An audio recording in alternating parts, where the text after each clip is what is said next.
Ao anatin'ny fotoanan'ny Ramadan tsika amin'izao fotoana izao ny fotoanan'ny Ramadan dia natao indrindra anehoana ny firaisan-kina ny fitiavana nanapirofo izany moa Andriamatoa Jean-Max Rakotomamonjy tonga nanatitra fanampiana nanatitra ihany koa fanomezana ho an'ireo mpino Silamo. Tonga nanolotra fanampiana maro samihafa nahitana vary, menaka, ronono mandry ary paty. Ireo mpino Silamo izay mankalaza ny Ramadan amin'izao fotoana izao ny filohan'ny anteny miram-pirenena Andriamatoa Rakotomamonjy Jean-Max.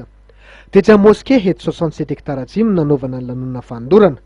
Hetsika feno firaisan-kina tokoa ny nataon'ny filohan'ny anteny miram-pirenena. Ny antony nahatongavana dia tsy ino fa mariky ny firaisan-kina, ny fifankatiavana amintsika ary na dia samihafa azy ny finoana izay misy amintsika dia Ndrahary araiky foana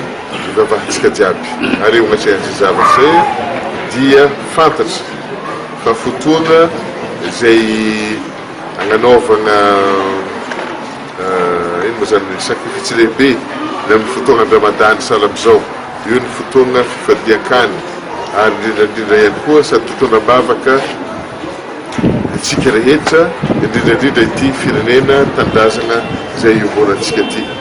Ka ho mariky ny fifankatiavana sy ny firaisan-kina zany dia manolotra zavatra kely sy toy inona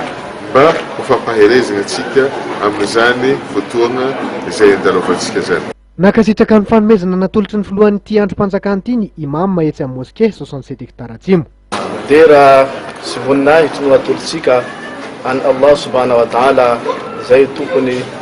hinakina ka izay be indra fo izay nameatsika tombonandro nahafahantsika ny fankahita amin'ny Ramadany izay volana masiny aty amin'ny finoana Islamo ary mankasitraka ianareo fa indrindra anao président ao amin'ny Assemblée nationale. Ho an'Andriamatoa Randrenasolo Nicolas solombavam-bahoaka voafidy Dao Petroka filohan'ny antoko GJMP izay nitsipaka ny fanonganana ny filoham-pirenena haniainga avao amin'ny anteny miram-pirenena dia tanjona ray ankehitriny no himaty-matesa androtonta. Rehefa nihoana zareo zany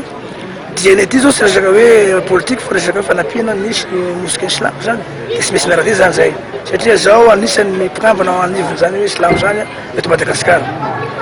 dia niaraka zay fa tsara soetina aminareo zany fa misy zany fampiasana sy président Jean-Max mety maro koa fa nihoana say samary zay milana mianaka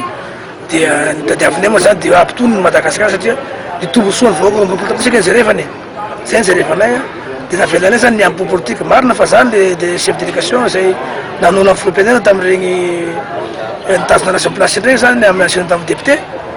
satria moa président Jean-Max anisany koa lotompisoana zany ningany hoe nanongana ny filoham-pirenena amin'izao zany izy io dia efa miravina zany. Mandritra ny ray volana dia anakaiky ny ala ireo mpino Silamo amin'ny alalan'ny fanajana ny Ramadan sy ny fifadikanana. Inery tompoko lasitoko vavy ny fanadidininy ihany koa no entina metrahana ny veloma mandrapitafa ho amin'ny rapitso indray ary isarananao ihany koa nanaraka ny fampalalam-baovao hatramin'ny farany ho amin'ny rapitso antsika amin'ny famomehy fotoana eto indray veloma tompoko.